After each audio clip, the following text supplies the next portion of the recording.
नमस्कार मित्रमैत्रिणींनो, माझ्या YouTube चॅनलमध्ये तुमचं स्वागत आहे. मिथुन राशीच्या नोकरी करणाऱ्या लोकांना कामाच्या ठिकाणी नवीन प्रकल्प मार्च 2026 मध्ये मिळू शकतात. कनिष्ठ किंवा वरिष्ठांकडूनही पाठिंबा मिळू शकतो.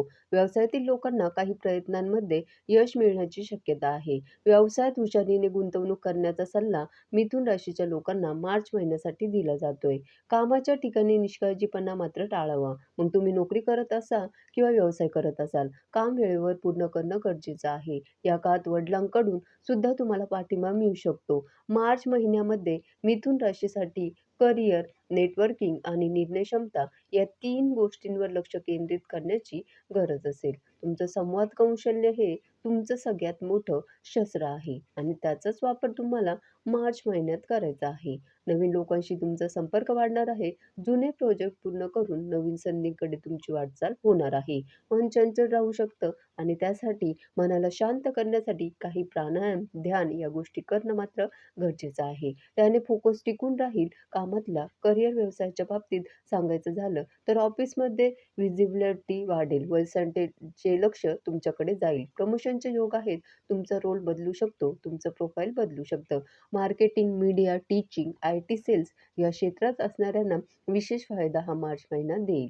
व्यावसायिकांसाठी ऑनलाईन विस्तार किंवा नवीन क्लायंट मिळवण्यासाठी सुद्धा उत्तम वातावरण असेल. सहकाऱ्यांशी मतभेद मात्र टाळा आणि शब्द सांभाळून वापरा. संवादातूनच तुमच्या प्रगतीची द्वारं खुली होणार आहेत, हे लक्षात ठेवा. त्यामुळे तुमच्यामध्ये असणाऱ्या कम्युनिकेशन स्किलचा भरपूर वापर तुम्हाला प्रमोशन मिळवण्यासाठी, व्यवसायात नवीन क्लायंट मिळवण्यासाठी करायचा आहे.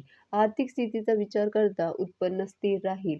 काहीशी उत्पन्नात वाढ सुद्धा होण्याची शक्यता आहे. कारण प्रमोशन झालं तर उत्पन्न सुद्धा वाढेल. बोनस, कमिशन मिळण्याचे संकेत आहेत. अचानक खर्च कशावर होऊ शकतो तर नवीन गॅजेट घेतले जाऊ शकतात किंवा प्रवास होऊ शकतो. शॉर्ट टर्म ट्रेंडिंग टाळून लाँग टर्मचं प्लॅनिंग करणं गरजेचं आहे. जर तुम्ही प्रेमात असाल तर प्रेमात गोडवा वाढेल, पण त्याचबरोबर काही गैरसमज सुद्धा येऊ शकतात. स्पष्ट संवाद ठेवा आणि सायलेंट ट्रीटमेंट टाळा.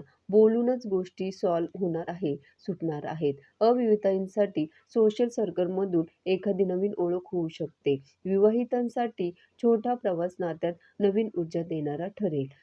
कुटुंबाच्या बाबतीत सांगायचं झालं तर भावंडांशी तुमचा संवाद वाढेल. घरात एखाद्या निर्णयासाठी तुमचा सल्ला महत्त्वाचा ठरेल. आरोग्याच्या बाबतीत ताण, डोकेदुखी, झोपेची अनियमितता या गोष्टी जाणवू शकतात.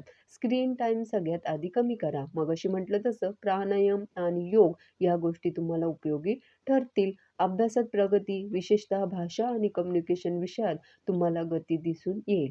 स्पर्धा परीक्षांसाठी नियमित सरावाची आवश्यकता मात्र आहे.